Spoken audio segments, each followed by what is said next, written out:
sir. Mayong gabi. Mayong hapon, sir. No, thank you so much for your time, sir. Anyway, mga sunog kita, sir, nagluntad. One is natabo kagina, and then may arap kay kahapon, sir. Well, so far, nung pinaka-latest natin yung investigation, so sila nga mga insidente, sir?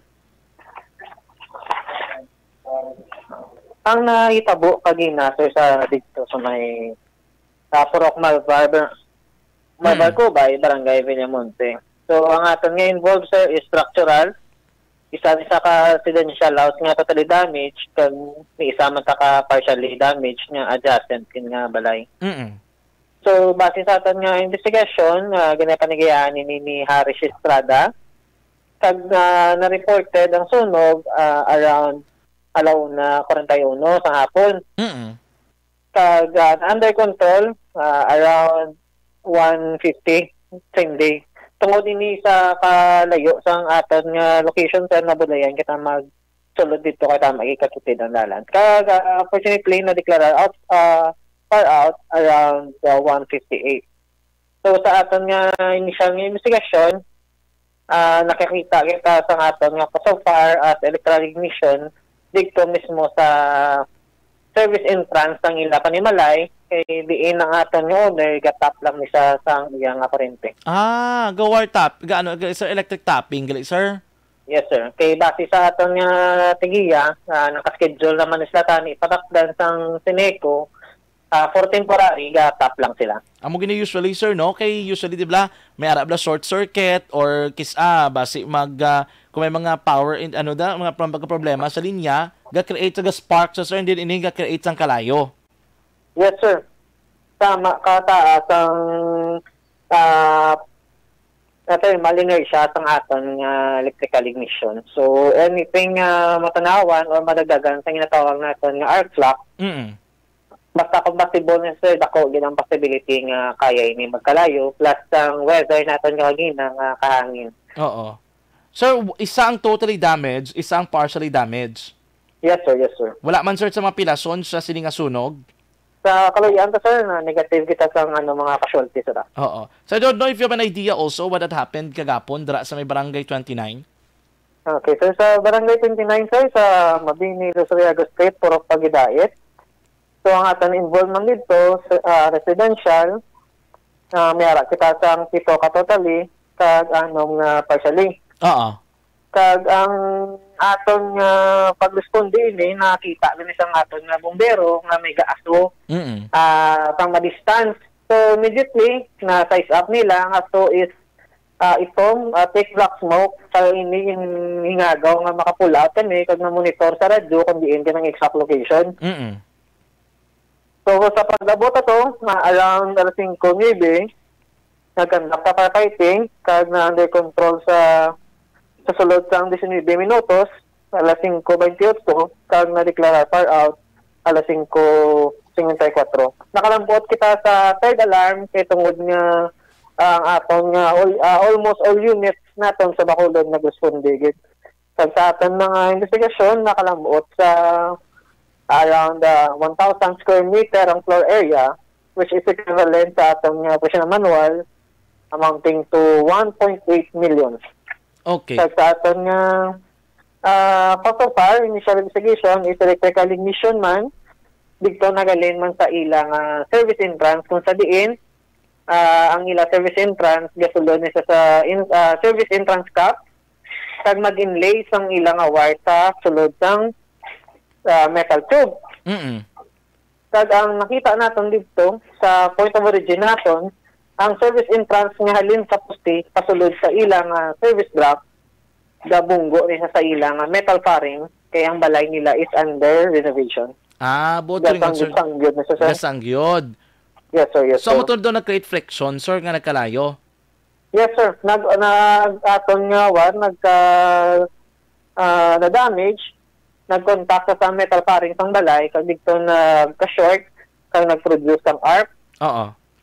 Kag nagtupa ni ang arc flap sa nearby combustible, especially dito sa second floor kung sabihin may mga load sila sa ilang mga kabayuan. Meaning doon nagkalayo, sir, doon nahaboy to sa mga bayuan dampe. Yes, sir. Tama, sir. Amo na aton investigasyon sa sininga sunog. Okay. And then sir, ang ano ni siya man ang posible as indication before pa man sir mag-create ang sunog no para at least aware ang public black. Gabaho ni siya sir basta mag-amo sina or may smoke na panimuan nga do isog sa kisadughan or gulpyada lang isa nga nagabugas ang kalayo. Isang dito sa ating investigation, sir, ang iyatang ignition source o ang kuryente natin, halin pa sa poste. So, wala pa ni sagagi sa breaker. So, wala pa ginatawag na ground fault interrupter. So, continue, gid katama ang kuryente. Pero before niya sa matabo, may mabatsagan pa nga fluctuation sa ating nga balay since ang ating nga kuryente is hindi na stable. Tapos, ang second is makapanimaw kita sang burning rubber since ang insulator sa kuryente is made also sang rubber. Okay.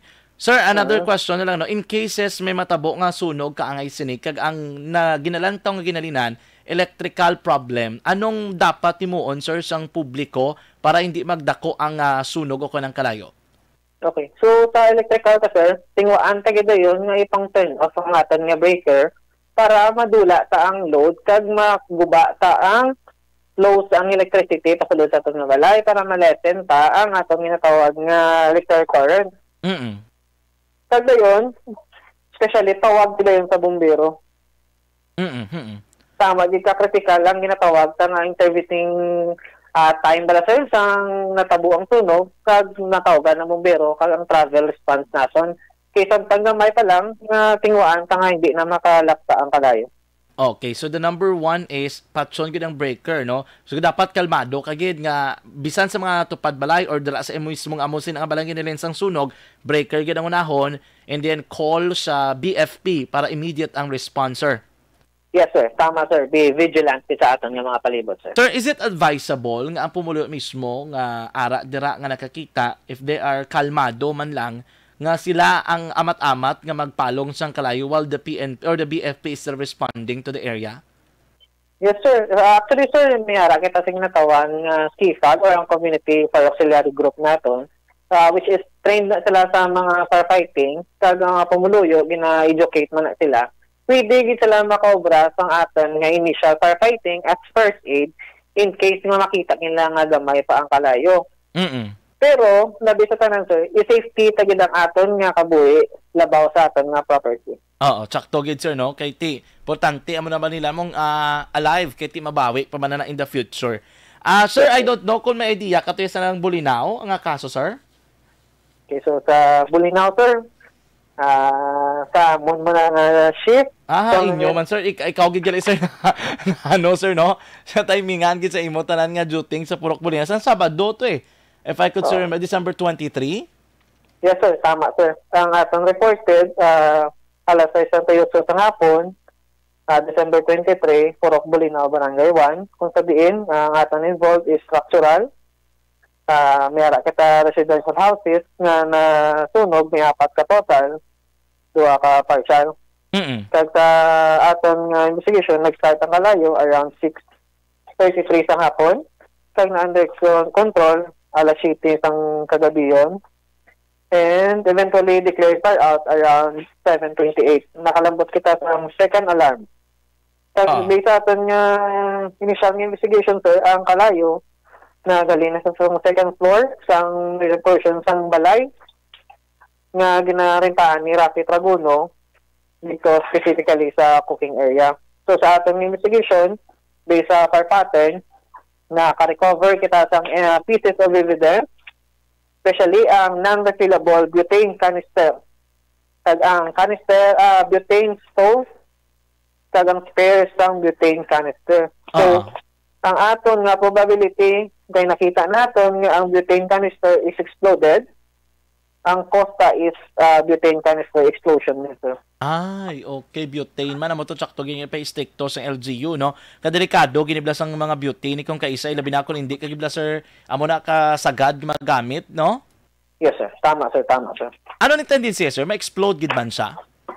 Kaya ang butane, sir, or ang atong ginatawag nga aerosol LPG is portable lang ito, sir. Kag wal ang kahaya ang yan nga case mayari sa refillable kag mayara nan refillable.